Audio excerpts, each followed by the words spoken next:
Today on Questions Answered, we're talking about e-bike range. And the first question is the posted range on a bike spec sheet accurate to what you will actually get in the real world? And the answer is, it's not always that simple. But manufacturers do their best to try and give as accurate a range, and on the conservative side, I would say, as possible. There are a lot of factors that can affect e-bike battery range. So it's not to say that your bike is inevitably going to get worse range than what is listed on the spec sheet, but you might want to take into consideration what environmental and situational factors are happening during your ride that might reduce the range of the bike.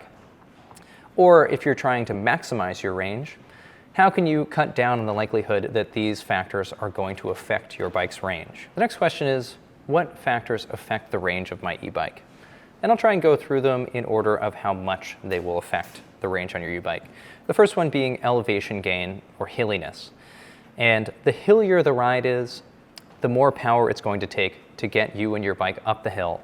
So the more energy it's going to drain from the battery. You gain some efficiency back on the downhill, of course, but it just takes more energy to get a bike and a rider up a hill. So the more hills you have, the lower range you're going to get per distance. That kind of goes hand in hand with total system weight, rider, cargo, and bike weight as well. Which is going to be a factor regardless of how much elevation gain you have on your ride. But the more weight and the more elevation gain, the worse your range is going to be. So a lighter rider with a lighter bike and less hills is going to get much better range than a heavier rider with more hills.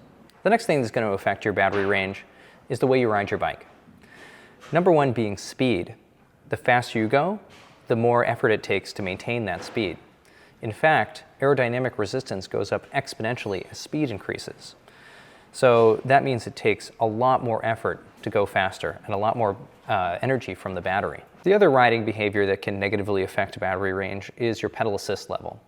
So in a lower pedal assist level, you contribute more to the energy going into the bike's movement. In a higher pedal assist level, the motor contributes more. So inevitably, the higher pedal assist level you're in, the more that's going to decrease the range of your battery. Similarly, the more you use a throttle, the less you provide energy into the bike and the more the motor and battery provide energy. So that's also going to shorten the range. But efficiency is also important.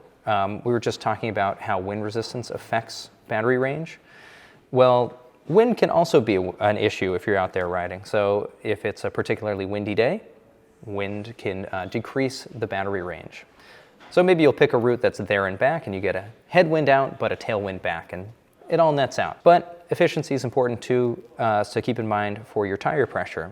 If you don't remember to top off your tires, having low pressure on your tires can affect their rolling resistance and also somewhat decrease your battery range. Temperature is also a really big factor here when it comes to battery range. The lower the temperature, generally the lower the range. There's sort of a ceiling on the high end and a floor on the low end for optimal battery temperature. So if you go below freezing, the battery range is really going to suffer. And similarly, you probably don't want to be out there riding above 110 degrees or so, but that's also not a great temperature for your battery range. The next question is, how hard should I pedal my e-bike? And the answer is, you should pedal it however hard you want.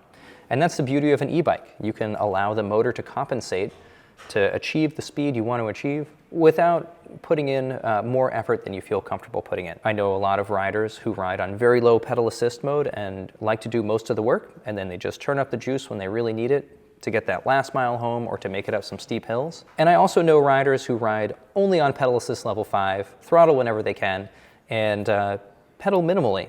So that's the beauty of an e-bike. You can use it however you want. If you really want to maximize your range, then you probably want to take into account that you're going to have to contribute more energy to the system to go further. Otherwise, if you're picking a shorter route, or you really just don't want to work, then don't pedal so much. That's the beauty of an e-bike. Next question is, does using the throttle deplete my battery faster? And the answer is yes.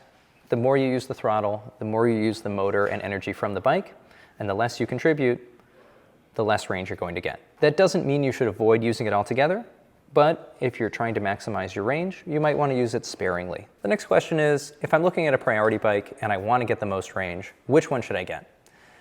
My recommendation would be the Current Plus.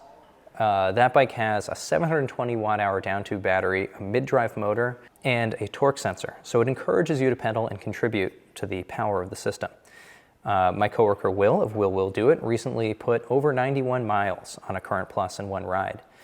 So it is possible to go out there and get pretty stellar range on that bike. But you can get very good range on our E-Coast or our E-Classic Plus models as well. If you want to maximize your range, I recommend using a lower pedal assist level and pedaling more. It's the best way to do it. And the final question is, does motor size affect battery life?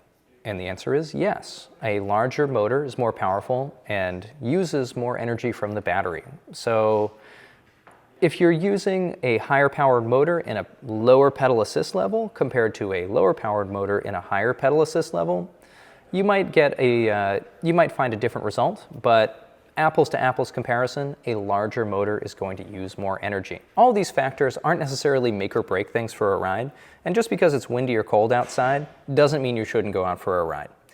Just something to keep in mind, and if you want to get maximum mileage, consider that you probably have to pedal a little bit more, and there's nothing wrong with that. That's what makes e-bikes great. So enjoy the ride.